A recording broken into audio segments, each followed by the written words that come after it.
Los ídolos musicales emergentes acaparan el interés de muchos de los jóvenes de la época. Me mira. La noche me hacía volver, enloquecer. Por su parte, la televisión comienza a desarrollarse con cada vez más fuerza. A las 3 de la tarde, este sábado 25 de julio, en nuestros sábados gigantes, en el 13, por supuesto. Una de las series más exitosas es Juan y en Sociedad, que retrata la vida de una familia chilena de clase alta. No, mi linda, y eso que conozco más gente de lo necesario. Ay, no hablemos tan alto, mijito. Mire que me aterra de pensar que esta fiera nos vaya a descubrir que estamos aquí. Mi lápiz tiene una canción. Los niños vibran con cada emisión del programa del muñeco Pimpón, interpretado por el actor Jorge Guerra.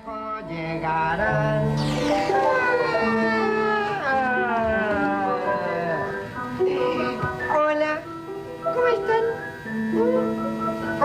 ¿Cómo se han portado? ¿Bien? Para entonces, en Chile, menos de la mitad de la población está inscrita en los registros electorales. El gobierno de Eduardo Frei Montalva termina con conflictos por reformas en las universidades. Y la reforma agraria en el campo ya está en marcha.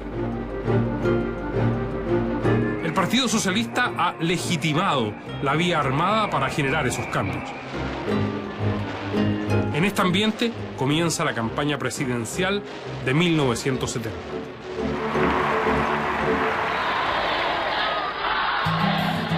Salvador Allende es el candidato de la Unidad Popular, alianza que agrupa a socialistas, comunistas, el MAPU y radicales. Su propuesta es convertir a Chile en una sociedad socialista por la vía pacífica. Vamos a herir los intereses de un 4 o un 5% de los chilenos. Y el capital extranjero sabrá que Chile algún día, por la acción nuestra, será para los chilenos. Chile y las riquezas naturales serán de los chilenos. Dos son sus contrincantes por el sillón de la moneda. Radomiro Tomic es el candidato de la democracia cristiana. La Revolución Chilena Democrática y Popular que yo represento aspira primero que todo a darle al país nuevas instituciones, una nueva constitución, un nuevo orden social, una nueva economía. El ingeniero Jorge Alessandri busca un segundo mandato después de gobernar Chile entre el 58 y el 64. Pueden votar por mí en la certidumbre que van a recuperar su libertad y que para Chile brillarán días mejor.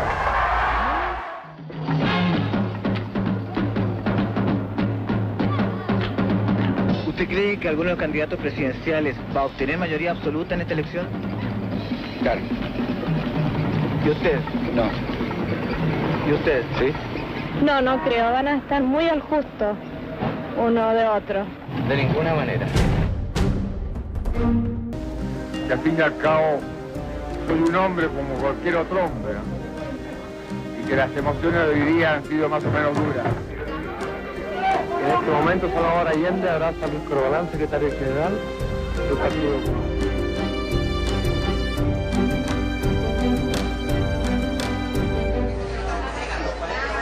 Allende se impone por una estrecha ventaja de 39.000 votos sobre Jorge Alessandri, el candidato de la derecha. Víctor Pey es uno de los amigos más cercanos de Salvador Allende y lo acompaña estrechamente durante su campaña. Él había vivido muchas veces el momento, lo había vivido con la imaginación, el momento en el cual él iba a salir triunfante, de manera que no se alteró por eso, pero sí era muy consciente de una responsabilidad muy grande. Esa noche, José Toá, futuro ministro de Allende, va al programa político estrella del momento. Con bastante lealtad tenemos que rendirle un homenaje a Pepe Toá, que fue el único vencedor de este grupo en la elección presidencial. Y no sé, el televidente que envió esa caricatura que se mostró en el Tele 13 el domingo parece que supiera lo que pasó en la urna entre todos los que estamos aquí presentes, porque te puso a ti como el único triunfador. ¿Y cómo has recibido tú y Allende, tú que has estado tanto con Allende, el triunfo en las urnas? De acuerdo a la convicción que yo tengo y a la seguridad de lo que ha de ser el futuro gobierno, hemos sido victoriosos todos. Lo primero que golpeó a cuantos estaban cerca de él, y muy especialmente al propio doctor Allende, fue esa sensación de la enorme responsabilidad que tenía por delante. De pie cantar que vamos a triunfar. Salvador Allende obtiene la primera mayoría. Sin embargo, no es absoluta, por lo que aún no puede ser proclamado presidente. Como no existe la segunda vuelta electoral, es el Congreso Pleno el que tendrá que ratificar al futuro presidente. Faltan 2 meses para esa sesión, que serán muy álgidos.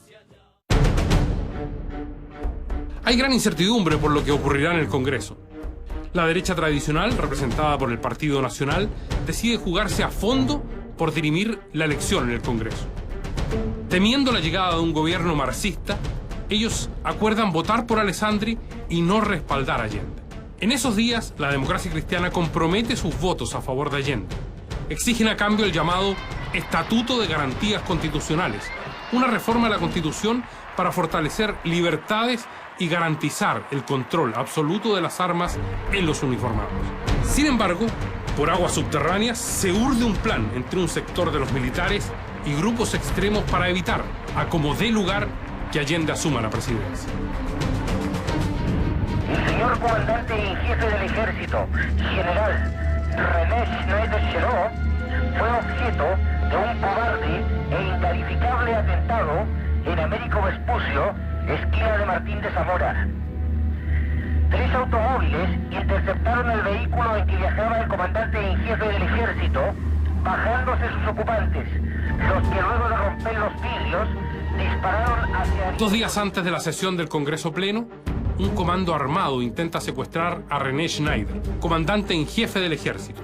Con el atentado, pretenden que se decrete estado de emergencia y crear así un clima inestable que impida la ratificación de Allende. Sin embargo, los planes se alteran cuando el general Schneider se defiende con su arma. El general René Schneider se preparaba en su casa para dirigirse al Ministerio de Defensa Nacional. Ignoraba, sin embargo, que a pocas cuadras un comando muy bien organizado se aprestaba a quitarle la vida. En este mismo lugar, acá en Martín de Zamora, con Américo Vespucio, se reconstituye ahora aquel nefasto y criminal atentado contra el valeroso comandante en jefe del ejército. Él es considerado un obstáculo porque defiende el apego estricto a la Constitución y aboga por la marginación del ejército de la política.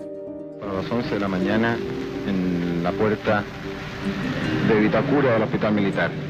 Luego de conocerse el deceso del comandante en jefe del ejército, muchas autoridades de gobierno, políticos y jefes militares se han hecho presentes en el centro asistencial para dar las condolencias del caso. ¿Cuál es la opinión de la Unidad Popular, de usted mismo personalmente, sobre las medidas que está tomando el gobierno en este momento? El toque de queda y todo eso. Bueno, yo pienso que es muy importante descubrir a los autores del crimen cometido en contra del comandante en jefe, que, como lo ha dicho la Unidad Popular y muchas personalidades ayer, es un crimen sin parangón en Chile y que no puede quedar impune. Son 20 para las 9 de la mañana y los restos del general Schneider llegan a la Catedral Metropolitana, desde la Escuela Militar.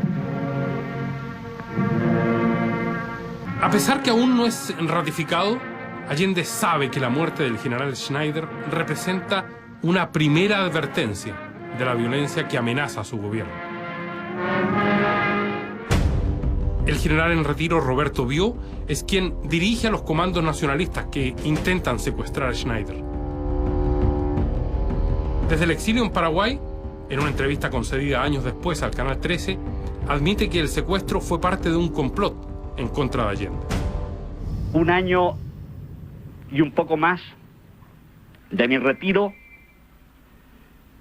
me reuní con los altos jefes de las Fuerzas Armadas y del Cuerpo de Carabineros para concertar una acción a fin de que el marxismo no fuera gobierno en Chile.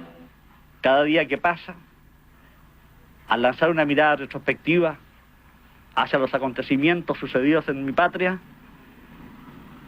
me reafirmo, una vez más, con profunda fe en el futuro, en que todo lo que hice está bien hecho.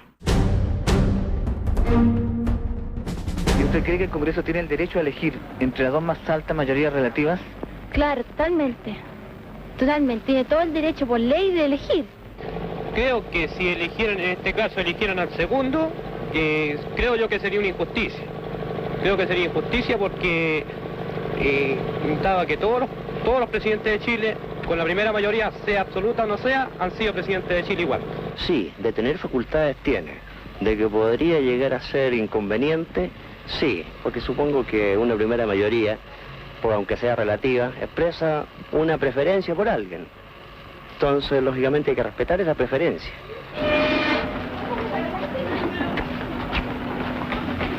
Buenos días, quería hacer una pregunta para el Canal 13. No me ¿Cuál haga cree? No creo nada. Habiendo obtenido la mayoría absoluta. Allende sigue la votación de los parlamentarios del Congreso Pleno desde su casa, en Guardia Vieja. Elegir presidente de la República entre los ciudadanos que han obtenido las dos más altas mayorías relativas. El Congreso Pleno proclama presidente de la República para el periodo comprendido entre el 3 de noviembre de 1970 y 3 de noviembre de 1976 al ciudadano Salvador Allende Gómez. Se levanta la sesión. ¿Os prometéis conservar la integridad e independencia y guardar y hacer guardar la Constitución y las leyes? Sí, prometo.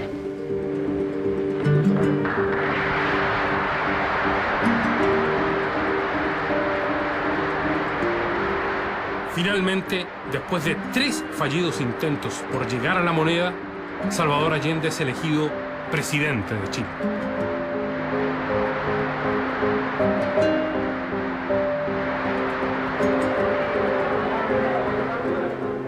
He salido a saludarlos, a ustedes, que desempeñan una labor tan importante y que contribuirán, no lo dudo, a hacer posible el éxito del gobierno popular.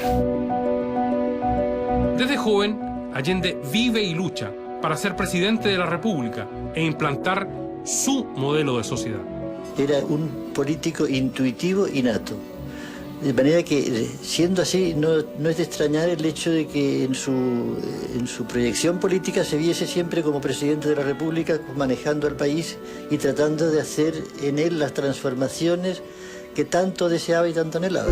En la década del 30 es uno de los fundadores del Partido Socialista y comienza a unir a la izquierda en un frente amplio. Es diputado a los 29 años, ministro en el gobierno de Pedro Aguirre Cerda y posteriormente senador, desde 1945 hasta 1970, antes de asumir como presidente de la República. Salvador nos decía a los amigos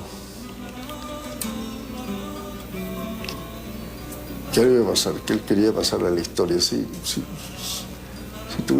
algún interés tenía Salvador, es conquistarse un lugar respetable en la historia. En el juramento de Salvador Allende comienzan los 1000 días del socialismo a la chilena, con sabor a empanada y vino tinto, según sus propias palabras. El pueblo chileno escogió el camino revolucionario. Y nosotros dijimos en la campaña electoral que nuestra lucha era para cambiar el régimen y el sistema. Y que íbamos nosotros a conquistar el gobierno, para conquistar el poder, hacer las transformaciones revolucionarias que Chile necesita. He venido a saludar al presidente de Chile, y a decirle que nosotros estamos a la disposición de él para servir a nuestro pueblo y ayudar a realizar los grandes programas de bien público que él tiene. Ahora, ¿cuál es su opinión del futuro de nuestro país los próximos 6 años? Siempre espero en el porvenir de Chile. Amo a Chile inmensamente y creo en los chilenos.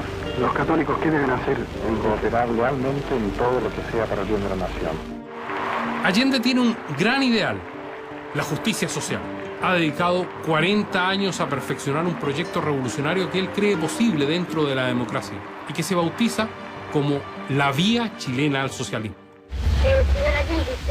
Compañero, ¿Usted ha pensado en alguna cosa del ministerio, de hacer alguna cosa en el ministerio de la familia? Nosotros queremos que efectivamente la familia exista, tenga vida real. Y para eso se necesita que la gente tenga ciertas comodidades mínimas, que el padre tenga trabajo, que la madre también en lo posible trabaje, pero que pueda tener tiempo para estar con sus hijos.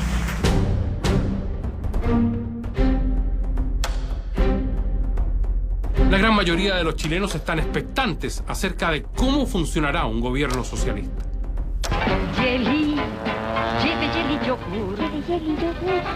Delicioso y nutritivo, con sabor. Al natural. Fresco, sano y digestivo. Jelly, llévelo a su hogar. Jelly, lleve jelly yogur. Muy bueno. Una de las primeras metas de Allende es mejorar las condiciones de los niños chilenos. Por ello, decreta la distribución gratuita de medio litro de leche diario para cada niño y duplica las salas cunas y jardines infantiles. La carta de presentación de Allende es un listado de 40 medidas concretas, justas para unos y ridículamente populistas para otros. No puede haber un servicio público en donde haya el número de madres necesarias que no tenga una sala cuna. No puede haber una empresa particular que no tenga también una sala cuna donde trabajen mujeres chilenas. Salvador Allende promete hacer cambios dentro de la legalidad. El sueño del UP es corregir las desigualdades y la distribución del ingreso, lograr que el Estado ofrezca más programas asistenciales y hacer más productivas las industrias y el campo con un fuerte control gubernamental. El gobierno estima que hay un 18% de capacidad ociosa en la industria nacional, por lo que hay que transferirla al área social o estatal. Esta es la primera aplicación concreta del programa del UP, lo que acarrea consigo muchos conflictos. Quiero señalar que para nosotros revolución no es violencia, no es sinónimo de atropello, ni es sinónimo de desconocimiento de los derechos humanos. La revolución implica, ¿no?, progreso acelerado, transformación profunda.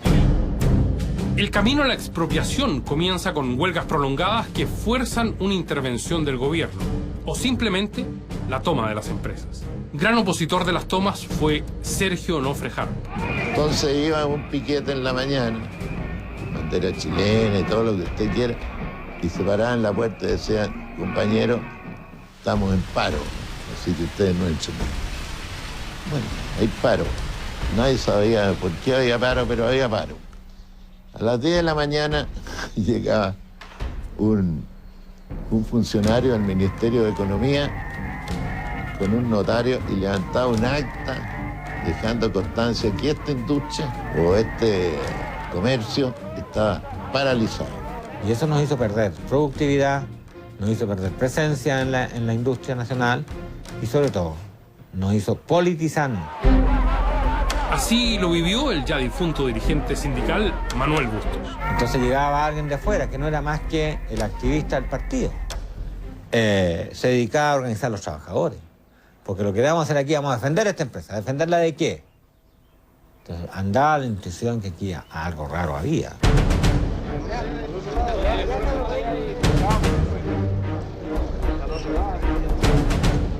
Otro punto del plan de reformas del gobierno de Allende es intentar estatizar el control de los bancos privados. Uno de los responsables de llevarlo a cabo fue José Luis Cademartori. Los bancos serán nacionalizados de acuerdo con una ley. Esta nacionalización afectará a los grandes accionistas. Los pequeños y medianos serán plenamente resguardados en sus intereses. Finalmente, el gobierno termina controlando la propiedad de 16 bancos a través de la Corfo, que compra los títulos a los accionistas privados. En esa época avanzan los trabajos para construir la línea 1 del metro, todo un salto al desarrollo urbano. Miles de santiaguinos escuchan durante el día el repetido concierto de estas máquinas. Son las obligaciones que impone el progreso. Obligaciones que terminarán un día y terminarán para traducirse en comodidad para todos. Armonía urbanística para esta principal arteria de Santiago. Lejos de Santiago, en París, el entonces embajador Pablo Neruda consigue un importante préstamo para las obras. Creo que el día de hoy es un día histórico dentro del desarrollo de nuestra ciudad de Santiago. Uno de los proyectos estrellas de la Unidad Popular consiste en recuperar la propiedad de las minas de cobre que están en manos de dos grandes consorcios norteamericanos.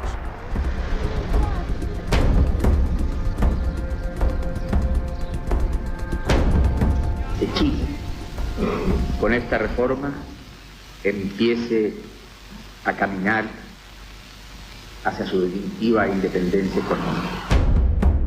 El Congreso aprueba la nacionalización por unanimidad y sin ningún tipo de compensación para las compañías norteamericanas, argumentando que han ganado utilidades excesivas. Este hecho motiva y acrecienta la presión de Estados Unidos contra Chile.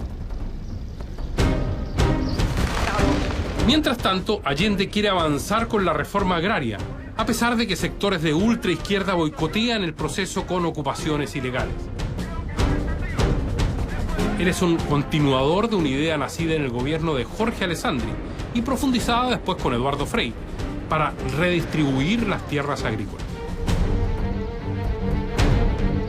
Según la ley dictada en el gobierno de Frei, se puede expropiar los campos mal explotados y aquellos que excedan las 80 hectáreas de riego básico. La UP se vale de esa misma norma. Esa ley indiscutiblemente nos va a llevar a nosotros a expropiar todas las haciendas, todos los fondos que supere el mínimo establecido por la ley. Pero resulta que lo que a nosotros nos interesa es hacer la reforma agraria por zonas para poder al mismo tiempo, ¿no?, hacer la producción que Chile necesita de acuerdo con el clima, la región y el suelo. En las zonas del sur, el gobierno de Allende promueve también que la reforma agraria devuelva y mejore las condiciones de las tierras al pueblo mapuche. Le ruego, señor ministro, fíjese, 3 hijos a favor de que tenemos presente ahora presidente Allende. Eso lo deseamos de mucho tiempo. Y las va a llevar el presidente, no se preocupe, señor. Gracias, señor. Se comprometió en tierras a las comunidades indígenas. Lo prometió en el... Ese es un compromiso del gobierno muy claro, en el sentido de que todo predio que sea expropiado y donde haya tierras que le hayan sido usurpadas a una comunidad mapuche, la primera cosa que va a hacer el gobierno va a ser devolverle esa tierra a la comunidad mapuche. En la zona central de Chile, el agricultor Juan Iturrieta es uno de los expropiados en Melipilla. Así que no había manera de defensa de hacer nada, porque en ese tiempo se ocupaban los decretos, no eran las leyes. Entonces usted lo expropiaba por un decreto y sonaba, no tenía derecho a nada. Y yo perdí entero el campo y que es, como se dice, sentado en una plaza. La zona agrícola de Melipilla es uno de los focos en que la izquierda y el MIR concentran sus fuerzas para la expropiación. Ramón Arrau es propietario del fondo Las Águilas, dedicado a la lechería. Me quería matar porque yo era un estorbo tremendo porque no entregaba mi tierra. Entonces nosotros éramos un veneno para ellos. Entonces nos querían matar, hacernos desaparecer, sí, al seco. Para tener una idea, durante el gobierno de Eduardo Frei Montalva se expropian el 30% de los campos, mientras que durante la Unidad Popular el 70%. Hacia 1972 ya se ha traspasado al Estado más de 3 millones de hectáreas agrícolas en el país. La reforma transforma para siempre al sector agrícola chileno y resulta ser una de las medidas más polémicas de la Unidad Popular. Creo que tuvo éxito porque, como sea, fue la liberación del campesino. Como sea. Se terminó la esclavitud, porque hasta el 64 éramos esclavos en el campo. Y no le convidaron cultura, les convidaron odio el tiempo de la reforma agraria. Podrían haberle dado enseñanza de agricultura y cultura, ¿no es cierto? Entonces habían tenido gente positiva que iba a traer buena producción y que iba a levantar el país. Este fue el desastre más grande de la reforma agraria. Chile y Cuba reanudaron sus relaciones diplomáticas, comerciales y culturales. Ya han pasado 4 meses del gobierno de Allende. Además de los conflictos que se han producido con sectores de oposición, la población está muy dividida acerca de la proyección de un gobierno socialista. Soy partidaria de que saliera Allende y estoy feliz que haya salido. Y me imagino que él va a ser un buen gobierno si lo dejan gobernar. Nuestro país ha sido un país totalmente tranquilo, donde no ha tenido el comunismo la entrada que va a tener ahora. Toda la gente que tiene plata se ha ido al extranjero y se va a ir, o se está yendo ya en estos momentos. Entonces dígame usted, ¿con qué capital va a quedar funcionando Chile? La incertidumbre y el miedo del destino de Chile en manos de Allende atemoriza a muchas familias de derecha. Varios deciden salir del país. Había un ambiente fúnebre en ese sentido, así que el clima en esos días fue terrible y mucha gente se fue. Y hay episodios que se publicaron en los diarios de remates de autos en el aeropuerto. Personas que estaban tomando el avión y que vendían el auto al mejor postor y firmaban una escritura en el propio aeropuerto. Y se lo entregaban al que había ido a dejar un pariente y decidía comprarse un auto. Poco a poco, a medida que avanza el gobierno de la Unidad Popular, se va percibiendo un clima de división que en unos meses más azotará con inusual fuerza. El mundo mira con asombro el triunfo electoral de la Unidad Popular. En la Casa Blanca, el presidente Richard Nixon lo sigue muy de cerca. Edward Corry, embajador de los Estados Unidos en Chile hasta 1971, es testigo del momento cuando el presidente norteamericano se entera del triunfo electoral de Allende. Estábamos en la oficina de Nixon. Yo a su izquierda, Kissinger a la derecha. El presidente se lanzó en una disertación de 5 a 6 minutos sobre cómo aplastaría a Allende. Recuerdo que golpeaba su puño contra la mano. Dijo que lo iba a destruir económicamente, que lo iba a asfixiar económicamente. En ese tiempo, Chile representa para los Estados Unidos un peligroso experimento que busca reproducir el modelo marxista soviético. De hecho, en Chile la revolución cubana ya ha inspirado a muchos. A mediados de 1965, en Concepción, un grupo de jóvenes universitarios ha fundado el movimiento de izquierda revolucionaria, MIR, que lucha por una sociedad sin clases.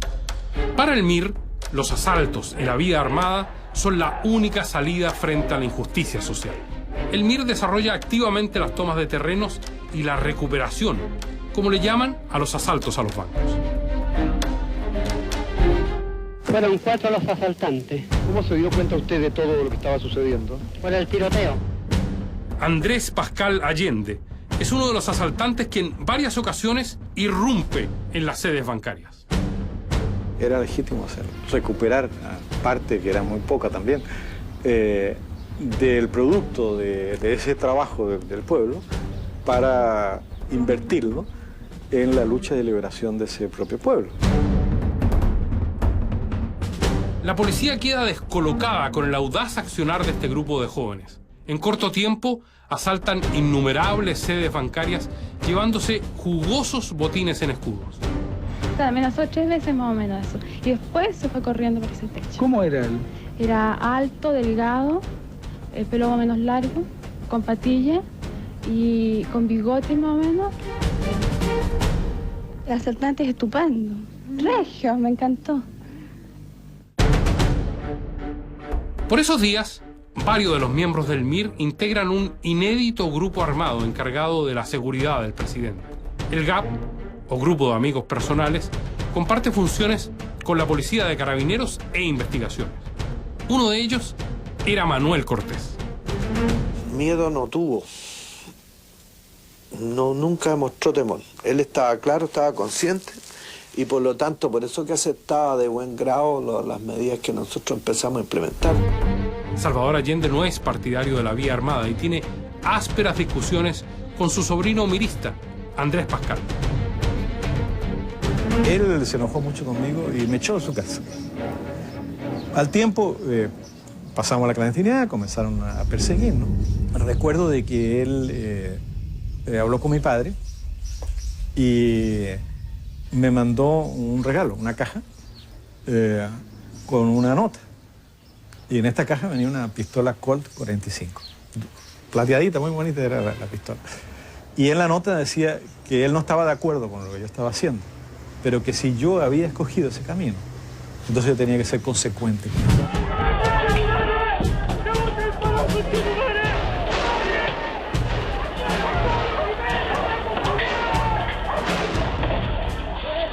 A medida que avanza el proyecto de Salvador Allende, el clima social comienza a ebullir. Como contraparte al MIR y como una reacción al silencio y derrotismo de la derecha, surge el movimiento Patria y Libertad, un grupo nacionalista comandado por Pablo Rodríguez. Roberto Tieme fue su secretario general. La primera etapa de la lucha contra el comunismo es derrocar al ilegítimo gobierno de Salvador Allende. Quien no luche por ello está siendo cómplice de los enemigos de Chile. Nuestra intención era, porque veíamos que Chile no iba a tener solución política, promover la intervención de las Fuerzas Armadas para detener este proyecto revolucionario marxista. A este grupo de profesionales se los une esencialmente su carácter antimarxista y su organización es acusada de tener rasgos fascistas.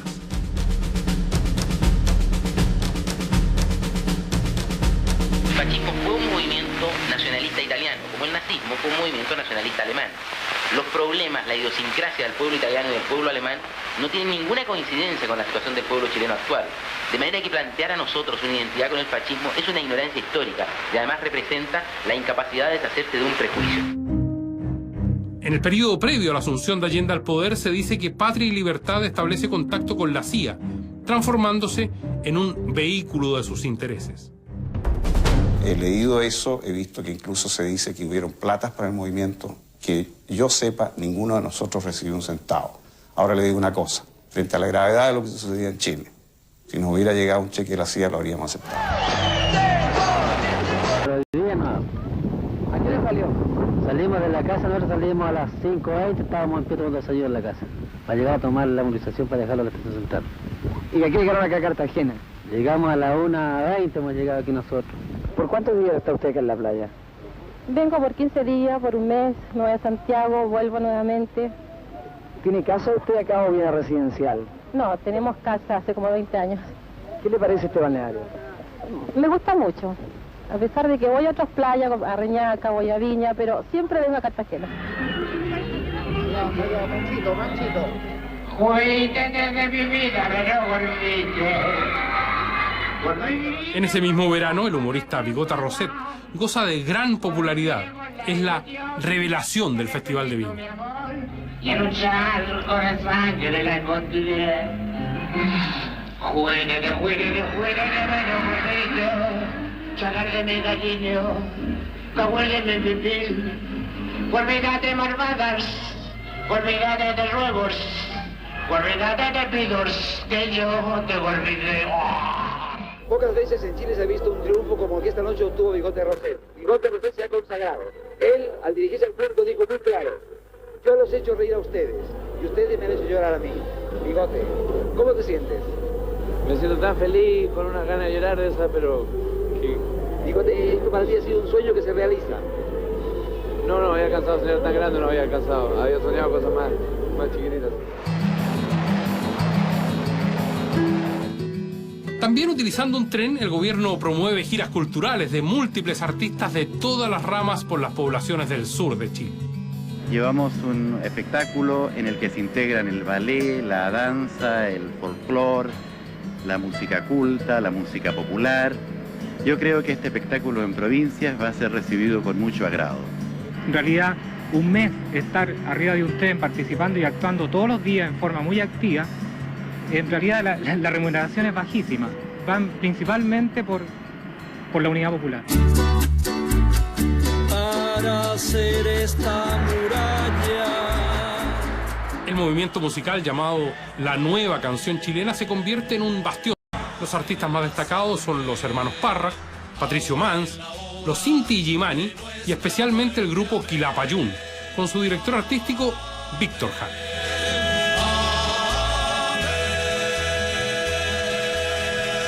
Esta canción se llama Te recuerdo, Amanda, y es una canción que habla del amor de dos obreros de ahora.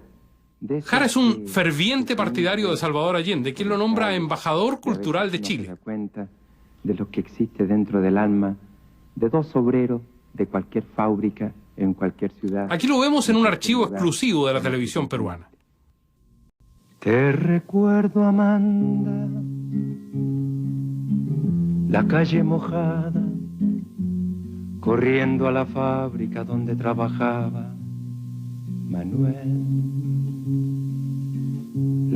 A pesar de su gran popularidad en ese entonces, sus canciones cargadas de crítica social causan un profundo rechazo en los sectores de la oposición. Ibas a encontrarte con él. Te recuerdo, Amanda, la calle mojada, corriendo a la fábrica donde trabajaba Manuel.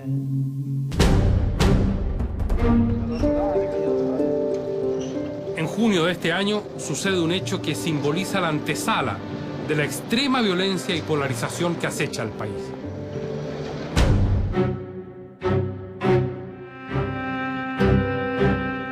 Este es el Mercedes-Benz que conducía el ex ministro de Estado Edmundo Pérez Sujovic y que a las 11 de esta mañana fuera atacado por un automóvil en el que bajaban 3 personas jóvenes. Edmundo Pérez Sujovic, ex ministro del Interior de Eduardo Frei, es considerado un enemigo por la extrema izquierda. Se le responsabiliza por la muerte de 9 personas en el desalojo de una toma en Puerto Montt en 1969. Esa mañana va camino a su oficina con su hija.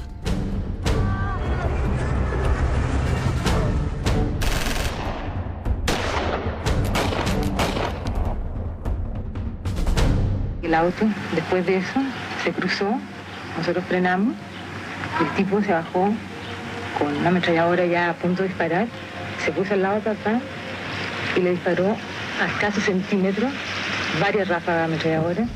Hay ahora un gran número de gente, un gran número de público. Llegué rápidamente al auto donde estaba el ministro, que estaba totalmente desangrándose, en brazos de la hija, María Angélica, que lo sostenía y lo trataba de cubrir con un pañuelo. A mí me da la impresión de que ya estaba muy mal, porque el color era muy amarillo, muy... el aspecto de él era muy mal. Los autores son el VOP, o Vanguardia Organizada del Pueblo, un pequeño grupo de extrema izquierda que posteriormente resulta indultado por el presidente Allende.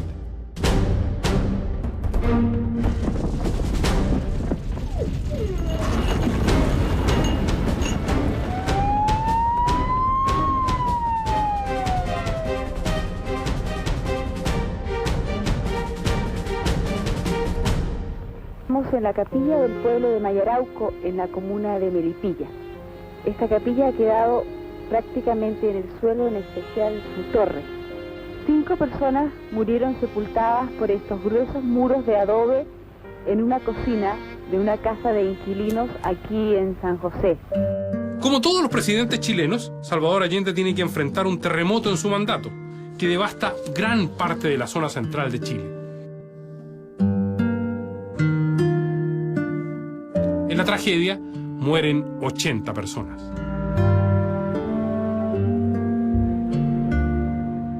¿Cuántos muertos hubo aquí en este sector? En Melipilla hubo 11 muertos. ¿Cómo se ha centralizado la ayuda? ¿Se ha entregado ya algún tipo de ayuda a los damnificados? ¿En cuánto calculan ustedes que deben ser las mediaguas que necesita Melipilla? Por lo menos 500 mediaguas. El pueblo Mayarauco, acá con Boyenar y San José, alrededor de 80 mediaguas por lo menos. En mismo Melipilla nosotros tenemos la necesidad de unas 60 o 80 mediaguas. Pomaire, por lo menos 25 a 30 mediaguas.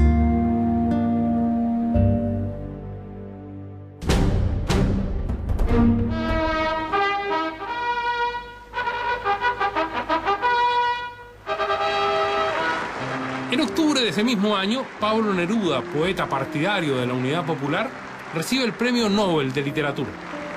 Yo pertenezco con orgullo a la multitud humana, no a unos pocos, sino a unos muchos, y aquí estoy rodeado por su presencia invisible. En nombre de todos ellos y en el mío propio, doy las gracias a la Academia Sueca por el honor que hoy le concede a mi artesanía de poeta.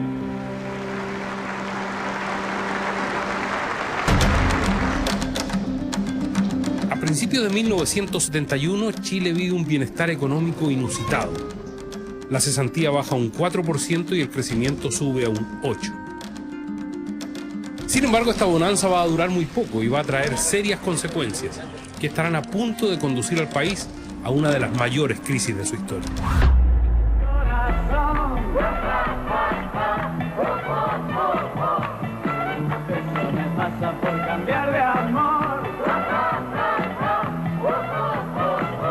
Durante los primeros 6 meses de ese año hay un gran bienestar económico. Hay mucho dinero circulando y la oferta de bienes importados se triplica.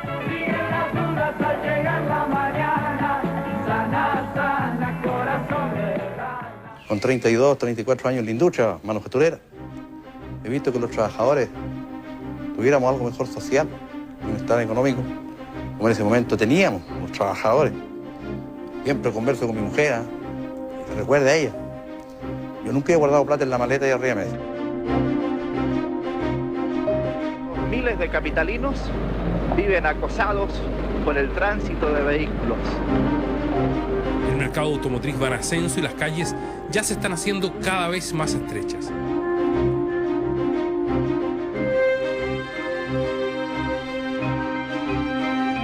La tasa anual de crecimiento de ese año alcanza un 8%. El gobierno construye 3 veces más viviendas sociales y solo hay un 4% de desempleados, la mitad que en el 70.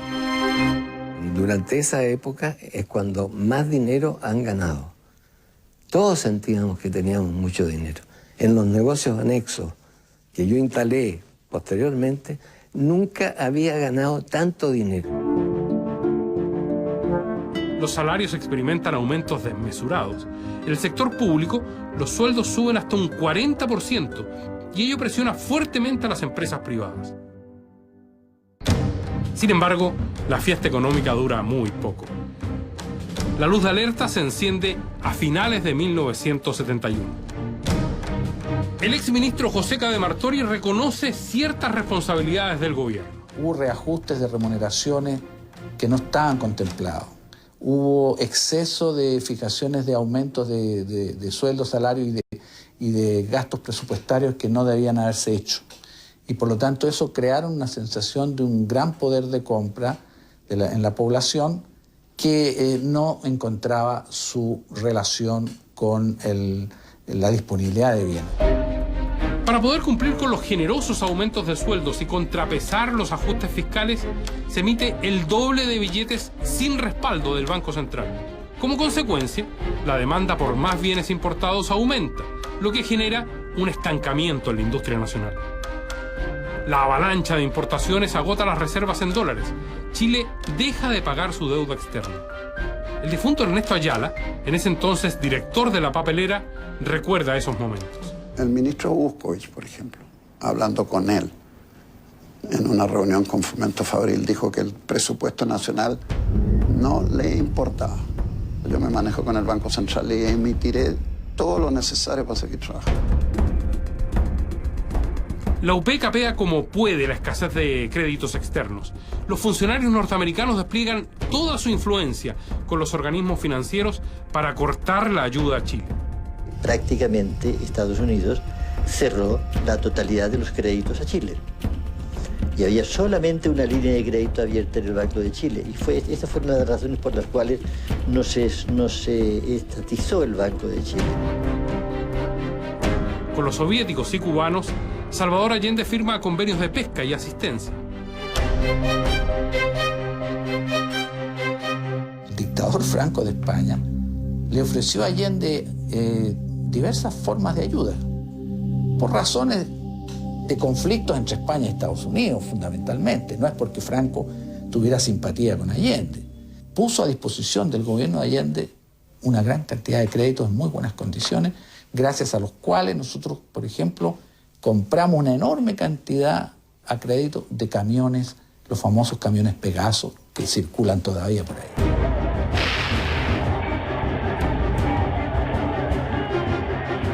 Los cambios en la economía están a punto de conducir al país a una inflación incontrolable que pondrá en jaque la estabilidad de la Unidad Popular.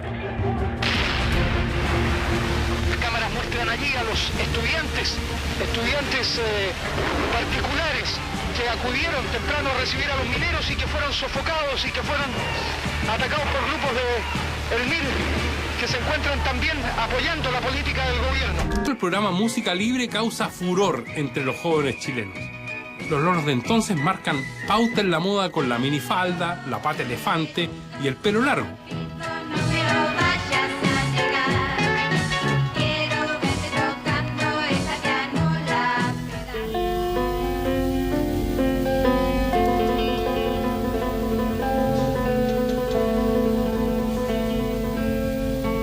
Entre los jóvenes que se interesan en la moda y el baile y aquellos que participan en la lucha política, aparecen otros que dicen estar por la paz, la libertad y la unión latinoamericana.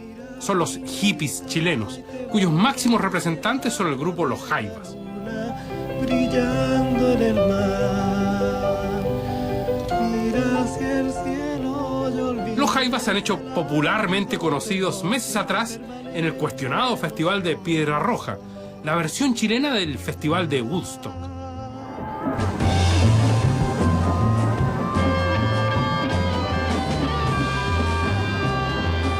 ¿Cuántos organizadores son? Somos como 10. ¿Qué edad tienen más o menos de promedio cada uno de ellos? 18. ¿Qué te pareció el festival? Realmente es una vulgar copia al Woodstock norteamericano. Me estaban aquí. Yo no estaba en conocimiento de qué es lo que había, me trajeron, me trajo mi hija. ¿Considera usted que está bien que la juventud se reúna así? Desde luego. Considero que está bien porque, desde luego, hemos estado avanzando bastante ya. Estamos en una época diferente también. ¿A pesar de que fumen drogas? No, eso sí que no estoy de acuerdo con eso. Que se reúnan, que canten, que bailen, todo lo que quieran. Pero como la droga produce ya algo que no es lógico, entonces no estoy de acuerdo con eso.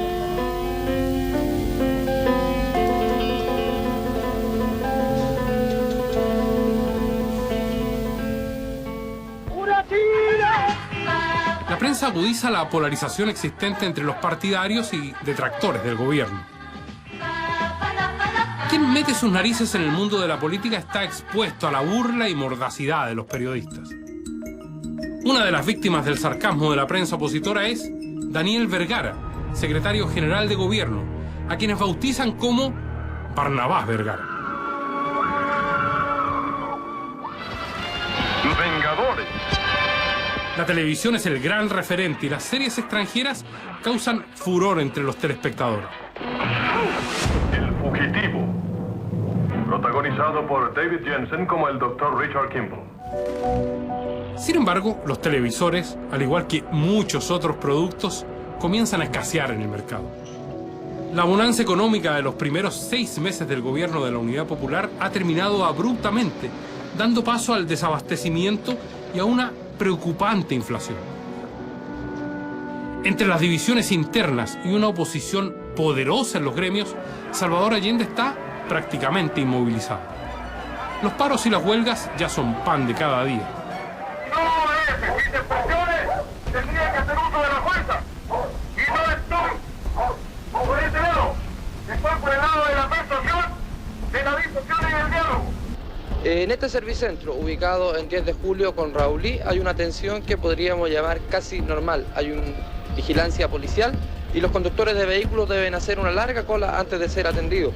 El movimiento surgió anoche a raíz de un desacuerdo entre los obreros y la parte patronal. Señor, ¿por qué no están en huelga ustedes? Porque yo no quería pararme nomás. Seguí trabajando nomás. ¿Usted no tiene problema? No. ¿Y el sindicato no le ha dicho, no le comunicó a ustedes que estaban en paro? Sí.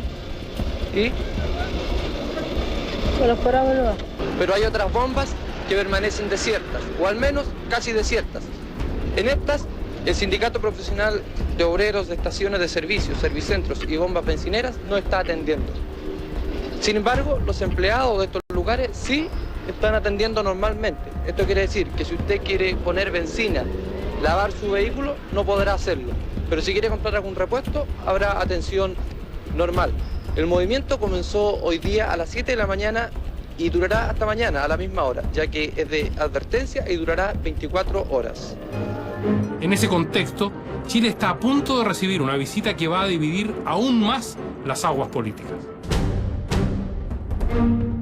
El 10 de noviembre de 1971 aterriza en Chile la nutrida comitiva de Fidel Castro, amigo de Salvador Allende. Su larga visita remece el ambiente interno. Tal vez los que más pueden estar en condiciones de evaluar la importancia que puede tener el encuentro de la Revolución Cubana y la Revolución Chilena son los propios imperialistas. Porque ellos hicieron todo lo indecible por separar nuestros pueblos, por dividirlos, por romper los vínculos. Uno de los hitos de su estadía es el encuentro con 25.000 mujeres en el Estadio Santa Laura.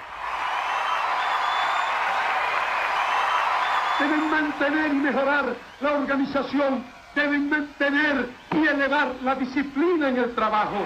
Sus discursos son seguidos con especial atención entre quienes son partidarios de la Unidad Popular. Ricardo Núñez, ex dirigente socialista, recuerda esos momentos. Su energía verbal y su enorme capacidad de reflexión acerca de los momentos concretos en que se vivía nos hizo generarnos contradicciones en nosotros mismos, que creo que se expresaron hasta el último momento en la Unidad Popular. Fidel Castro viene por 10 días, pero se queda por casi un mes. ¿Primera vez va a tomar agua chilena? Tiene mucho interés, parece, en tomar el agua. Vamos a ver si ahora puede. Con mucha agilidad, por fin ha tomado agua chilena.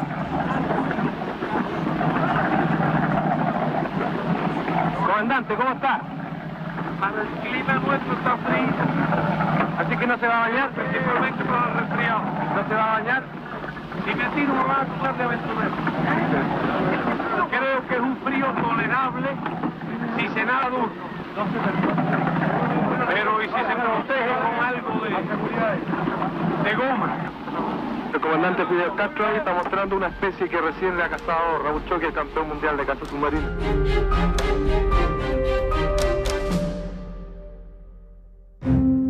En algunos actos públicos lo acompaña un militar, entonces desconocido, Augusto Pinochet, el jefe de la guarnición de Santiago.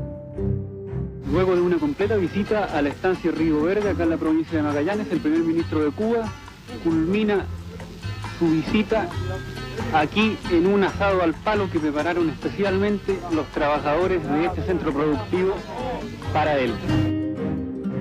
Fidel viaja por todo el país.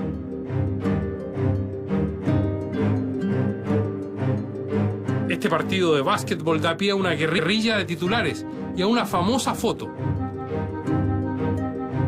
Fidel abraza al subsecretario Jaime Suárez. Clarín dice que es la celebración del partido, pero Tribuna se burla siguiendo el estilo audaz y del lenguado de sus competidores.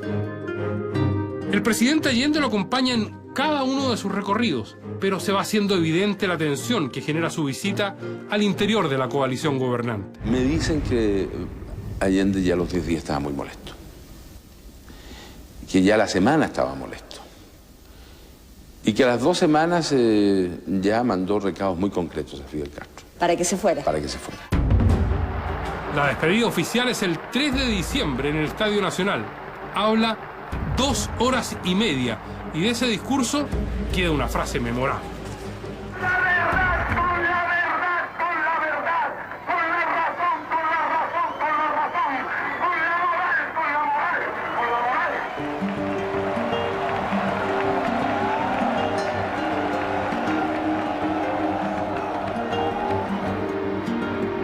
Después de 25 días en el país, Fidel se va.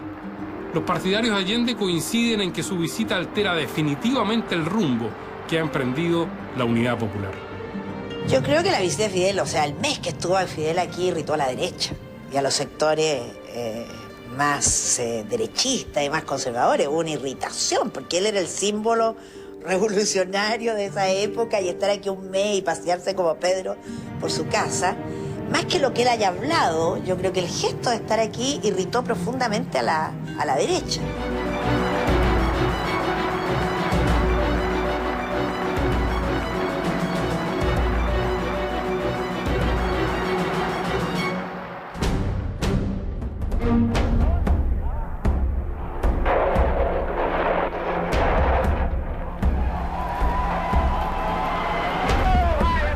visita de Fidel coincide con el fin de año turbulento. Los conflictos con las industrias hacen cada vez más difícil el abastecimiento de bienes. Este fin de semana Santiago no tuvo carne de vacuno. Los principales sustitutos fueron la carne de cerdo china y los pescados y mariscos. Hoy domingo vamos a ver cuál es la situación de abastecimiento de productos del mar. Alrededor del mediodía estamos en el mercado Providencia. ¿La cantidad de estos mariscos que usted tiene en este momento le alcanza para cubrir las necesidades hasta el próximo martes? No. Esto se termina hoy día. Esto prácticamente es insuficiente. ¿Y mañana hay posibilidad de recibir más mercadería? No, mañana no, hasta el martes. El martes llega nueva remesa. La Unidad Popular acusa a la derecha de provocar el desabastecimiento. Por su parte, los empresarios se defienden argumentando que no pueden producir más por estar intervenidos. Así lo recuerda el ministro de Economía de la época, José K. de Martori. El volumen de producción se mantenía dentro de ciertos marcos, pero lo que pasa es que no se ponía a la venta. Se acaparaba, se escondía, se guardaba para tratar de especular con él, con esos productos, o bien por razones puramente políticas. Don Giovanni, ¿a qué se debe el que tenga usted esta cantidad de mercadería aquí en su negocio? Las casas mayoristas me mandan porque yo he acumulado esta mercadería en cuestión de meses, nada más. Ese es el problema. Funcionario de Irinco, ¿cuál es el problema? El problema es que se llegó a comprar un tarro de leche y se negó la venta por un tarro de leche habiendo en existencia 5.000 tarros. ¿Por qué razón? Bueno, yo no sé si acaso le he negado yo o que ha sido uno de los empleados, tal vez. Eso es lo que ha pasado, ¿no? ¿Usted personalmente? Yo personalmente. Bueno, yo no le discuto a porque la leche, usted sabe que tiene su precio picado y no hay más. Igual que azúcar, habían alrededor de 80 sacos de azúcar y había arroz, leche, nido. Mire, 60 sacos me mandaron, que se la 15 gramos hace alrededor de un mes, ¿no? Así que imagínese usted, no que está acaparando. Acaparar para crearle problemas al gobierno, cuando la misma gente derecha era la más problemática, que tenía que estar haciendo cola todas las noches para conseguir un poco de pan. Absurdo.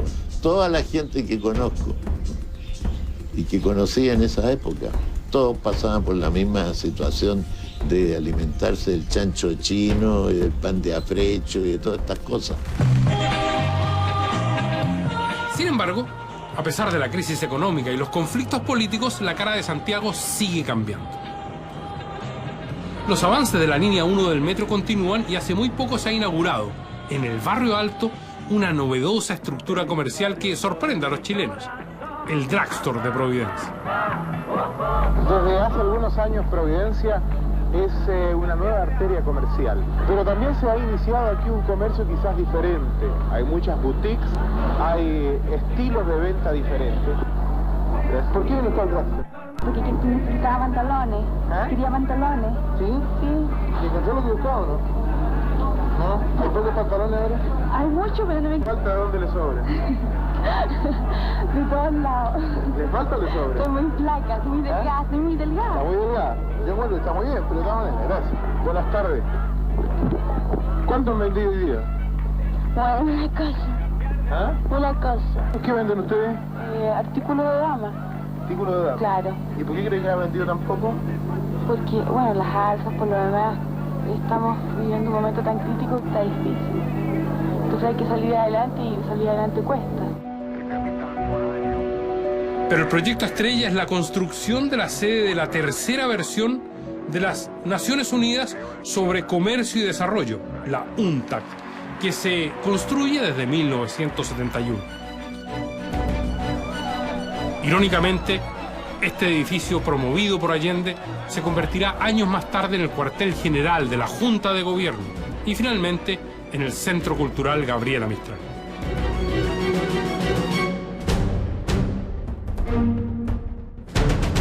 En julio de 1972, la polarización se hace cada vez más evidente. Los gremios de oposición toman cartas en el asunto y se reúnen con Allende para manifestarle su descontento. Pero, según relata Julio Bazán, presidente de la CUPROCH, que estuvo en esa cita, Allende no escucha ni sus quejas ni tampoco sus amenazas. Lo que nos dijo es que nosotros éramos un grupo de afeminados y que él no le tenía miedo a los afeminados. Eso fue lo más suave que nos dijo, muy simpático.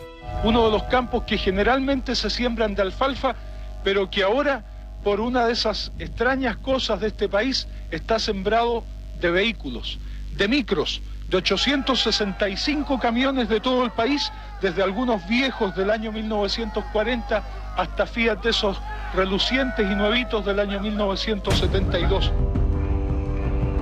El 12 de octubre del 72 se inicia un paro indefinido de 56.000 camiones. Se ha levantado esta mañana una olla común para poder alimentar a todos los camioneros en conflicto. Señora, ¿usted preparó esto? Sí, les ayudé aquí, vine a cooperar espontáneamente. Y en Reñaca Alto, a muy pocos metros del mar, el campamento, que han estado de este campamento, han dicho que el total de las máquinas que se encuentra en este lugar alcanza a las 4.000. Los camioneros ven como una amenaza a la recién creada Empresa Estatal de Transporte. Suponen que el Estado tendrá mejor acceso al crédito e importaciones de repuestos que la empresa privada. Sin embargo, para la UP las movilizaciones de los camioneros son financiadas por los Estados Unidos para desestabilizar al gobierno. ¿Cuáles son las dificultades principales que se están enfrentando en este momento? En este momento, principal problema, asegurar combustibles, y eso se está progresando también fuertemente. Asegurar abastecimiento de alimentos, asegurar abastecimiento de productos farmacéuticos, todo lo cual descansa en el transporte de carga. Si logramos eso, tendremos asegurado el rompimiento de este movimiento sedicioso destinado a derrocar el gobierno. Como el paro se prolonga demasiado, el gobierno interviene con drásticas medidas. En el Parque de Nos se efectúa este mediodía una requisición de camiones estacionados en este lugar desde el jueves último. Mientras haya requisiciones de camiones, a nuestro juicio hay represión brutal y hay persecución en contra de nuestro gremio. No nos parece que deberíamos conversar con nadie nosotros mientras tanto continúe la represión en contra de nuestro gremio. El presidente decreta estado de emergencia y desde La Moneda envía un mensaje a los huelguistas. Levantaremos una barrera infranqueable a las turbias maniobras de los fascistas y los reaccionarios que lo apoyan. Sí, camarada, reafirmo el grito de ustedes, luchando y creando poder popular. Sí, camarada, luchando y creando poder popular. Hay una carencia casi absoluta de los medios de locomoción colectiva particular, luego que el sindicato de dueños de autobuses de Santiago decretara un paro indefinido. Solo buses de la empresa de transporte colectivo del Estado están funcionando normalmente. El aspecto que presenta la Alameda Bernardo Higgins es francamente desolador. Aun cuando a esta hora se espera que no existan muchas personas esperando locomoción, se ven grupos en las bocacalles, aquí en las esquinas, que desde hace bastante tiempo los medios de locomoción que los lleven a sus respectivas viviendas. Como se ve, todos los sectores de la ciudadanía estarán durante hoy día sin locales donde poder comprar sus alimentos. Otro de los paros que ponen en jaque al gobierno es el de los comerciantes minoristas. Sufrimos un desabastecimiento completo de mercadería. No tiene ningún fin político, es solamente un aspecto gremial. El gobierno hace todos los intentos por detenerlo. Son aproximadamente las 3:30 de la tarde, cuando personal de Dirinco, apoyado por carabineros, está realizando las medidas concretadas por el ministro de Economía, quien dijo que el gobierno tomará drásticas sanciones contra los comerciantes que acataron la orden de la Confederación del Comercio Detallista, de la Cámara Central de Comercio y del Sindicato de Dueños de Establecimientos Comerciales en el sentido de no abrir hoy sus puertas. Señor Palma, ¿qué va a pasar con los comerciantes? A las 4:15 abre el establecimiento. ¿Se va a abrir de acuerdo a las instrucciones que usted está dando? Si no se abre, entonces yo hago cumplir la orden que hemos dado. Ya, pero perdone que no sea tan estricto. ¿El personal qué falta? Hay que encargarse de... No, yo no tengo por qué encargarme de citar al personal, señor. La responsabilidad de ustedes es tener abiertos los establecimientos. ¿Usted cree que es justo, perdón, lo que le... Totalmente injusto. Yo soy ciudadano chileno y lamento las medidas que están tomando. Pero las autoridades... Que tiene mayor venta de género al público. ¿Por qué usted, sabiendo que aquí hay una gran demanda de artículos que están escaseando, usted cierra hoy día? Es una adhesión a duelo. Ha muerto un comerciante. Pero usted no sabe un compañero de trabajo. Señora, hay muchos comerciantes que se mueren todos los días.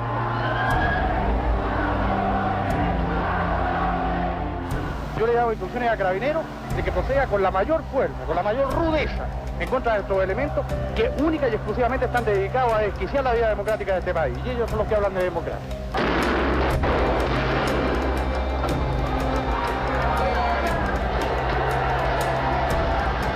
Calles Moneda y Bandera.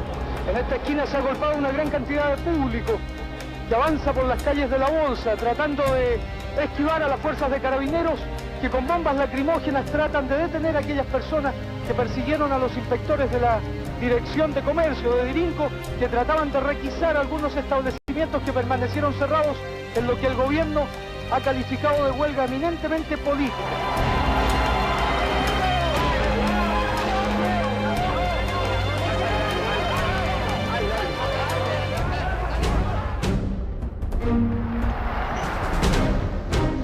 Un mes después, con el transporte y el comercio en paro y una inflación del 173% en noviembre de 1972, el presidente Allende invita a las Fuerzas Armadas a integrar el gabinete para poner orden y enfriar la crisis. Carlos Prats, comandante en jefe del ejército, asume como ministro del Interior.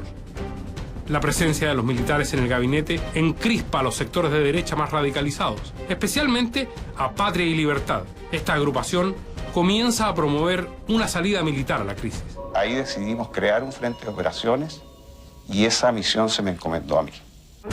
Cuando yo pasé a la clandestinidad, ya empezamos a seleccionar grupos de juventudes, especialmente universitarios, ¿cierto?, en entrenamiento paramilitar con armas de guerra que nos conseguimos en Argentina. Proclamemos desde aquí a todo Chile, a América y al mundo. No estamos asistiendo al crepúsculo de una revolución, sino que el largo y difícil camino del amanecer de la revolución obrera y campesina recién comienza.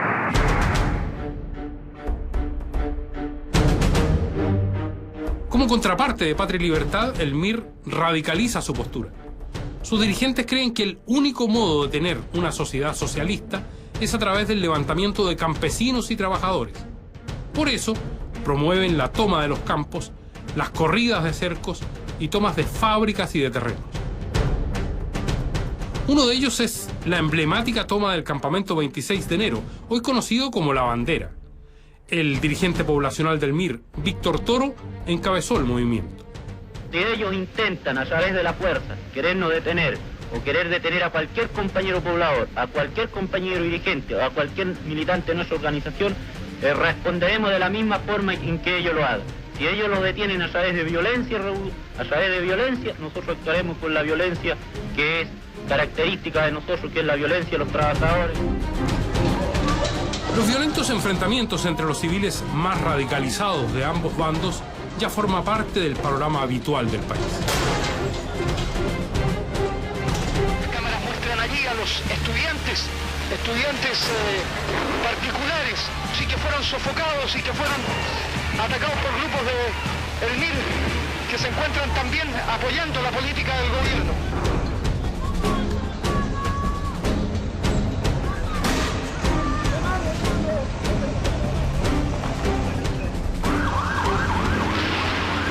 Los periodistas fue lanzado el agua por los policías.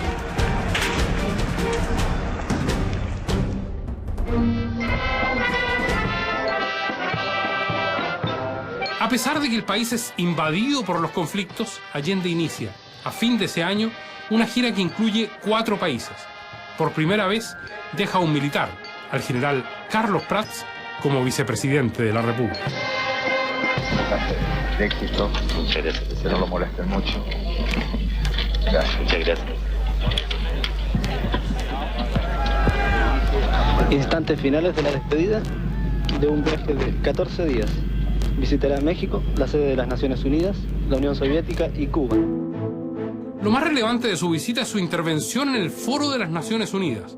La mirada del mundo está puesta en este pequeño rincón latinoamericano que inicia un experimento único: el camino chileno al socialismo por la vía democrática.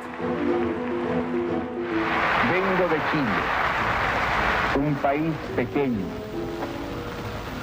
pero donde hoy cualquier ciudadano es libre de expresarse como mejor prefiera. O una clase obrera unida en una sola organización sindical, donde el sufragio universal y secreto es el vehículo de definición de un régimen multipartidista.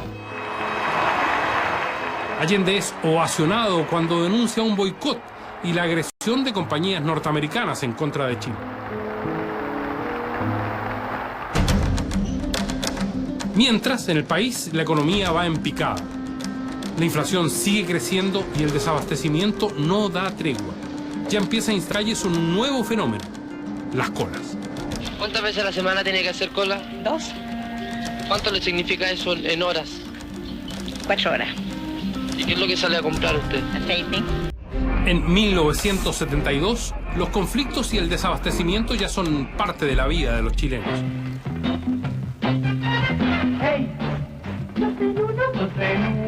La otra cara es un país que intenta ponerse al día con las nuevas tecnologías, a pesar de las restricciones a las importaciones. Las interminables colas para conseguir los escasos productos que están disponibles inundan las calles de todas las ciudades del país. Haga, señor, cola sin mirar la hora que algún día llegará al primer lugar. Sí, tenga espera, tendrá lo que quiera, si es que la billetera llena está. ¿A qué hora llegó usted acá? ¿Yo? 25 para 7. ¿Cuántas veces a la semana tiene que hacer cola? 2. ¿Cuánto le significa eso en horas? 4 horas. ¿Y qué es lo que sale a comprar usted? Aceite, azúcar. Que nos toque arroz, azúcar, una cosa así. Pero más de una vez por la semana no vengo, yo sé. Los días vienen puede ser que vendan mantequilla. Yo era muy amigo y soy de un trabajador jubilado de la fábrica de Puente Alto. Entonces le dije, oye viejo, ¿en qué estás trabajando? Trabajo en la cola, me dijo. ¿Y cómo trabajan? Sí, me dijo. Me voy a las 4 de la mañana y me pongo adelante en la cola del Almac no sé cuánto. Y se las vendo a las señoras que llegan después. Bien, ¿estás ganando plata? Sí, estoy re bien, me dijo. Y después me lo encuentro de nuevo como al mes. ¿Y cómo te está yendo? Mucho mejor, porque con la plata que gané, ahora compro las cosas. Entonces llego a las 4 de la mañana, a las 8 horas en el almacén o el supermercado, compro las cosas y se las vendo a las señoras de atrás. Así que estaba ganando plata, mi amigo, como diablo en la cola. ¿Se hace muchos amigos?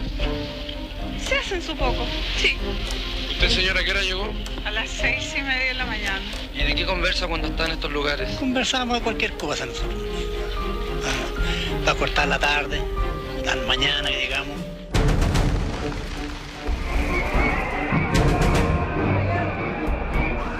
Hacia finales de 1972, los gremios deciden que serán ellos los que harán temblar al gobierno.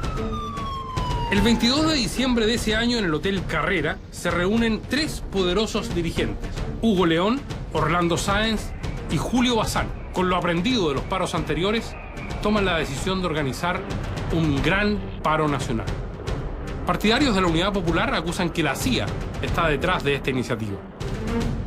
Hay sabotaje que, bueno, los paros del transporte, también promovidos con ayuda financiera norteamericana. Supe nada de la CIA. Sé que trataron de conversar conmigo y yo no acepté conversar con ellos. Porque este era un movimiento absolutamente criollo. Este era un movimiento muy chileno.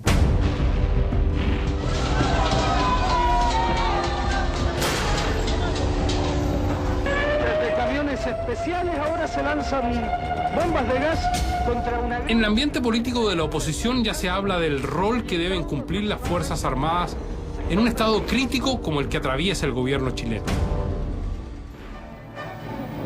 A esta hora se improvisa es el programa político de la época, y aquí un joven, Jaime Guzmán, ya habla de intervención militar. Entonces, ¿seguimos con los males menores o cortamos esto de raíz? Tu conclusión es muy sencilla, Rodrigo. Los países tienen que dirigirlo grupos más o menos organizados. Y ocurre que en Chile se ha organizado un grupo que se llama la Unidad Popular, existe otro grupo organizado en vastos sectores partidistas o gremiales que está en la oposición y existe un tercer sector organizado que se llama las Fuerzas Armadas. Tu argumentación, a mi juicio, es la que conduce en forma más clara y más evidente a la conclusión de que si no puede gobernar ninguno de esos dos otros sectores civiles, no quedan más que las Fuerzas Armadas. Porque la gente suelta no puede gobernar las naciones. Parece que tú crees las Fuerzas Armadas, aparte parece que tú crees las Fuerzas Armadas. Sí, yo saco la simple conclusión de Rodrigo.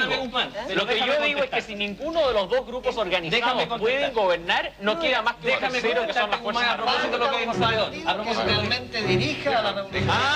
Pero como los pueblos no pueden. La economía chilena va en caída. 1972 termina con una inflación que sigue creciendo y el descontento de la ciudadanía expresado en las calles es noticia diaria. Me dijo, no tengo abastecimiento, solamente para los puros campesinos, poblaciones marginales, y total que hay campamento. Me gritó, me dejó callado, no me dejó ni respirar. Oiga. Bueno, aquí también hay... Para enfrentar el desabastecimiento y los efectos de los sucesivos paros del comercio y el transporte, el gobierno opta por tomar medidas de emergencia. Utilizando camiones requisados, el ferrocarril e incluso buses pone en marcha un plan para hacer llegar los suministros básicos a todo el país y así contrarrestar el paro.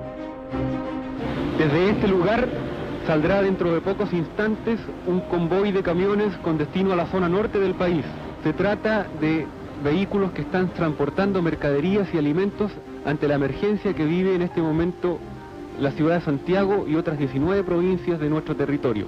Está con nosotros Gabriel Rodríguez, quien está coordinando todo el asunto de transportes ante esta emergencia. Señor Rodríguez, buenos días. Bueno. ¿Qué tipo de mercaderías están transportando estos convoyes? Han salido tanto a la zona sur, norte como central, fundamentalmente productos alimenticios, abastecimientos, abarrotes y en general también trigo, graneles y algunos insumos fundamentales de empresa. ¿Qué máquinas son estas? ¿Se trata de máquinas requisadas o que quieren trabajar voluntariamente? Corresponden sí a camiones en su mayoría requisados por el gobierno, dada la situación de huelga existente. ¿Quiénes son estas personas que están laborando acá? Estudiantes de la Federación de Estudiantes de la Universidad de Chile, de la Federación de Estudiantes de la Universidad Técnica, trabajadores de CORA, de INDAP y de otros servicios públicos.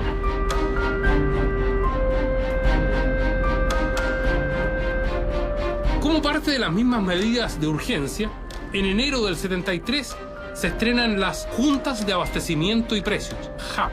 El objetivo de estas agrupaciones vecinales es seleccionar a aquellos más necesitados para darles una tarjeta de racionamiento, con derecho a una canasta de productos básicos para así asegurar la subsistencia. Los opositores acusan que la selección favorece a los partidarios del gobierno y advierten que esto es un camino inevitable al racionamiento masivo. Canal 13 informa ahora desde la localidad de Colina. Esta pequeña localidad está situada a 28 kilómetros de Santiago y tiene una población aproximada de unos 25.000 habitantes. La mayoría de ellos, todos los sábados, hace una larga cola frente al único supermercado que existe en la ciudad. ¿Por qué se formó este Comité de Defensa del Consumidor en Colina? Nosotros lo formamos para poder pedir abastecimiento, porque entregan muy poco abastecimiento, nada casi, y somos más de 35.000 habitantes, y entregan una sola vez a la semana, imagínense para tanta gente. No hayamos qué hacer, entonces con ese fin nos formamos nosotros, formamos ese comité. La tarjeta de la JAP tenía por objeto colaborar con los comerciantes en los barrios, con las empresas distribuidoras, para asegurar mejor el abastecimiento de aquellos productos sobre los cuales había una demanda marcadamente más excesiva, más grande. Comienzan a escasear productos básicos. Como rige una política de precios fijos, surge el mercado negro, donde algunos comerciantes obtienen el doble o más de ganancia por la venta de un producto. Los ricachones engordan con el mercado negro y roban el dinero que el pueblo ha ganado en el gobierno popular. Y ahora el gobierno aplicará una economía de guerra. Las víctimas de esta guerra serán los que no le agachen el moño a la minoría comunista que maneja al gobierno. Castigue a quienes trafican con el hambre. No, de repente, a través de las conversaciones que uno decía, bueno, ¿y para qué estamos haciendo cola? Contaban, en tal parte hay una señora que le llegó le llegó azúcar. Y entonces partía la gente y en vez de cobrar, póngase usted 30 o 40 pesos por el kilo de azúcar, pedían 100, 150 pesos por el kilo de azúcar y la gente en las necesidades lo compraba. Según Elena Araneda, empleada de la residencia presidencial de Tomás Moro, el problema de la escasez llega incluso a la propia casa de Salvador Allende. Recuerda que allí también costaba conseguir comida. Una vez vino la Laurita a pedirnos 15 cucharadas de leche, que nos reíamos todos porque las contábamos en la cocina, pues 15 cucharadas, porque teníamos que dejar para la casa también. La Navidad de ese año trae un regalo inesperado. Por fin hay señales del avión uruguayo extraviado el 13 de octubre en los Andes.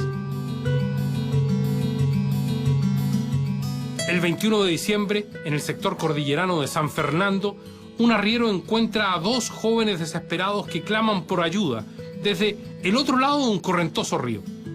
Ellos le hacen llegar un mensaje. En ese momento no podía socorrerlos de ninguna manera. Hasta el otro día, que ya era tarde, ya eran las 9 de la tarde, ya estaba casi por oscurecerse. Y el río venía completamente grande, así que no podía de ninguna manera yo acercarme a ellos hasta el otro día. Ni tampoco pude acercarme a ellos, tuve que tirarles papel para poder entender lo que ellos decían.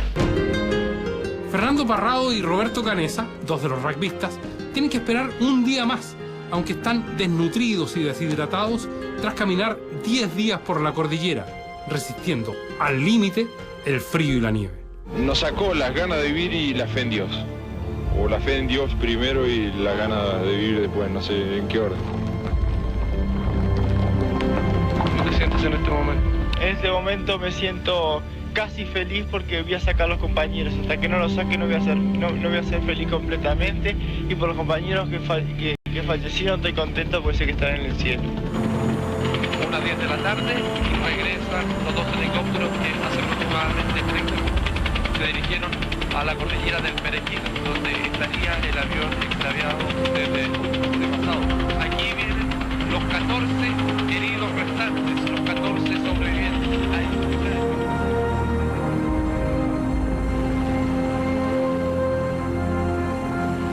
El rescate de los uruguayos es un pequeño respiro en medio de la crisis y los conflictos por los que atraviesa el país.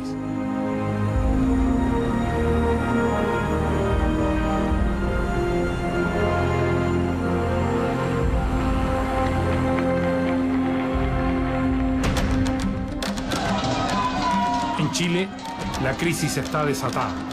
Los rumores de una intervención militar ya se esparcen entre la población. Se acercan las elecciones parlamentarias y los políticos ven allí una gran oportunidad para destituir a Allende por la vía democrática. A principios de 1973, en Santiago ya se instalan los primeros problemas con el tránsito, el ruido y el smog. Aparece entonces una nueva salvación. Las autoridades llaman a la población a utilizar los trolleys. ¿Cómo funciona un trolley? Un trolley es un vehículo de tracción eléctrica, funciona con corriente continua y a través de un motor compound. Nosotros debemos agregar algo más. Tiene 2 ventajas que son impagables y que con el tiempo va a tener que dársele importancia, como es el hecho de que sea silencioso y el segundo, a no contribuir con gas tóxico en el medio ambiente donde se desenvuelve. Parece que nos hemos acostumbrado un poco a vivir con ruido y con humo. Sí, así es desgraciadamente y es muy posible que eso sea la causa de muchos trastornos nerviosos. Que aquí en Chile, bueno, como un país subdesarrollado no se le da gran importancia, pero es posible que países altamente industrializados estén considerando este fenómeno. Al Parlamento, vote por el MAPU, vote por el PC. La revolución es joven. Póngase firme junto al Partido Nacional. En marzo de 1973 se realizan las elecciones parlamentarias. El gobierno se juega el todo o nada en la elección de senadores y diputados.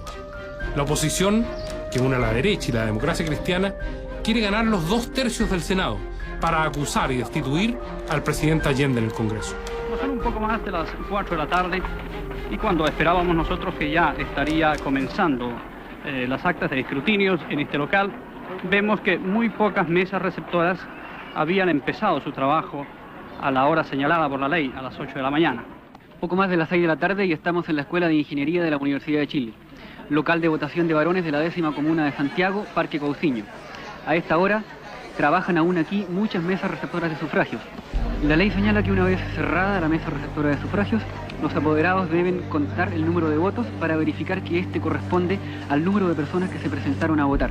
Posteriormente empiezan los cómputos propiamente tales. Las mesas 7 y 8 proceden a abrir la urna donde se han depositado los votos de ambas cédulas. Volodia Tertenbol 29. La oposición gana, pero sin embargo no obtiene los votos suficientes para destituir al mandatario. Ellos denuncian un fraude que nunca llega a comprobarse. La UP obtiene un porcentaje de un 44% de los votos, una gran votación que solo experimenta una baja con respecto a las municipales de 1971, en donde obtuvo un 50,4%. Hermógenes Pérez de Arce. Hermógenes Pérez de Arce es una de las cartas principales del Partido Nacional y resulta elegido diputado por Santiago. Era un clima muy violento. En la Cámara incluso se vivió en una oportunidad un pugilato general, en que yo, que he sido siempre una persona pacífica, nunca me habían pegado ahí, recibí más golpes que en todo el resto de mi vida. El 27 de marzo el gobierno de Allende realiza otro cambio de gabinete, en donde los ministros militares dejan sus cargos para volver a sus funciones en el ejército. General, ¿usted ahora tiene que asumir como comandante en jefe del ejército? Claro, reasumo mi cargo de comandante en jefe.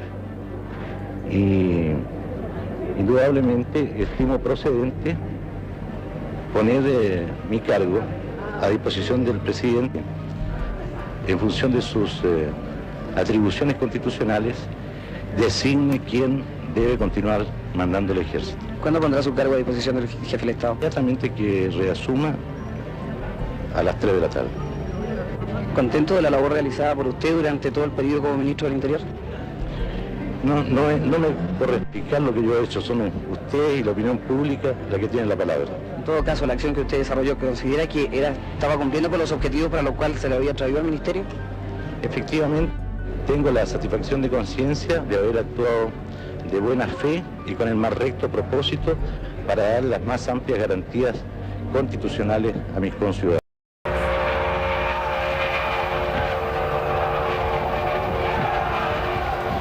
Una gran multitud de personas se ha estacionado a las orillas de la carretera Panamericana Sur, mientras las máquinas de la maestranza de San Bernardo, con obreros ahí arriba y banderas chilenas, saludan a estos aproximadamente 600 o 700 jóvenes. Muchas de ellas terminan en violentos enfrentamientos.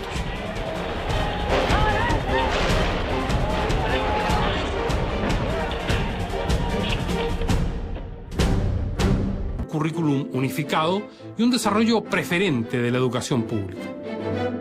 Cuando el programa educacional del gobierno de la Unidad Popular se pone como objetivo la incorporación de valores directamente del socialismo marxista, entonces todos leímos que ahí estábamos en un paso distinto, que habíamos avanzado ya definitivamente hacia la instrumentalización de la educación. ¿Qué opinión le merece la reacción de rechazo por parte de la comunidad nacional sobre el proyecto de la ENU?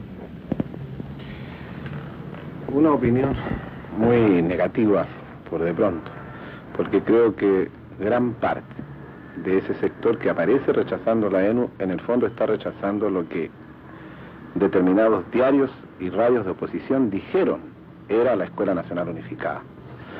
El rechazo se produjo sobre la base de repetir y repetir eslogan que hacían aparecer el proyecto de reforma educacional del gobierno como un monstruo que atentaba contra la libertad de enseñanza, contra el derecho de los padres a elegir la educación de sus hijos, destinado a concientizar a los chilenos desde la más temprana edad, etcétera, etcétera. Una serie de aberraciones. Los automóviles que suben en gran cantidad hasta ahora hacia el sector oriente de la capital llegan hasta este lugar donde se encuentran con la primera barrera levantada por los estudiantes que están protestando desde tempranas horas por la Escuela Nacional Unificada. El proyecto enciende los ánimos de algunos estudiantes, la Iglesia Católica también tiene una opinión al respecto. Y el proyecto definitivo nazca de un debate de toda la comunidad chilena. Es ella la llamada a darse las normas de educar a los hijos de Chile. En este momento una liebre se ha atrevido a pasar y está sufriendo los efectos centenarios sobre el vehículo que va atestado de pasajeros.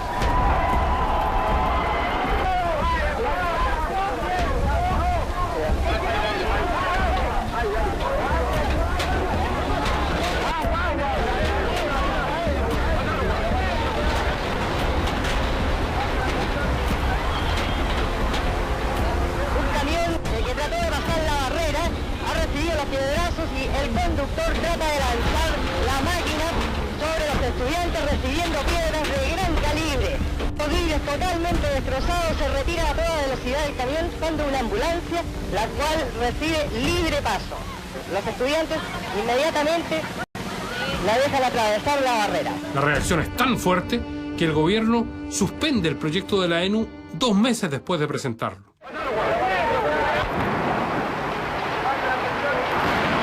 Estas manifestaciones estudiantiles son una muestra más de una juventud comprometida y vinculada con las causas políticas. Ellos son Andrés Salamán, Camilo Escalona y Miguel Salazar. El primero por el Partido Nacional, el segundo por la Unidad Popular y el tercero por la Democracia Cristiana. En estas imágenes, los 3 jóvenes estudiantes se preparan para un debate televisivo.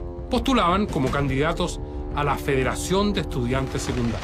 Corriendo las calles, hay bombas lacrimógenas, piedras y mucha tensión. El aire es irrespirable. Fuerzas conectados. Hacia este punto se ha desplazado en este momento un grupo de jóvenes que gritan consignas en contra del jefe del Estado y están quemando papeles en esta esquina. Es difícil identificar, sin embargo, entre la gran cantidad de gente que se ha reunido acá, quiénes son los que promueven este tipo de manifestaciones y quiénes son los curiosos que observan a los jóvenes. 8 con Alameda. En las esquinas hay numerosísimos grupos de estudiantes. Los incidentes comenzaron aproximadamente a las 2:30 del día. El tránsito ha sido interrumpido. Hay sirenas de carabineros, de motos que salen desde aquí de la Alameda. El estampido que ustedes oyen de vez en cuando es el de las bombas lacrimógenas de carabineros que vienen persiguiendo a los estudiantes desde el Ministerio de Educación. Esta era una sociedad absolutamente asfixiada por la política.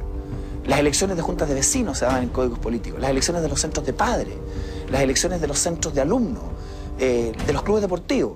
La política y el conflicto político era tan fuerte, que yo diría que no había un rincón de la sociedad que no estuviera contaminada, que el virus no estuviera infectado.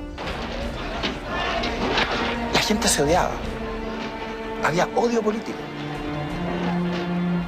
Había un imaginario del cambio urgente, en donde la opción armada tenía todo un cariz y un matiz muy romántico, épico, casi de un cierto patetismo literario.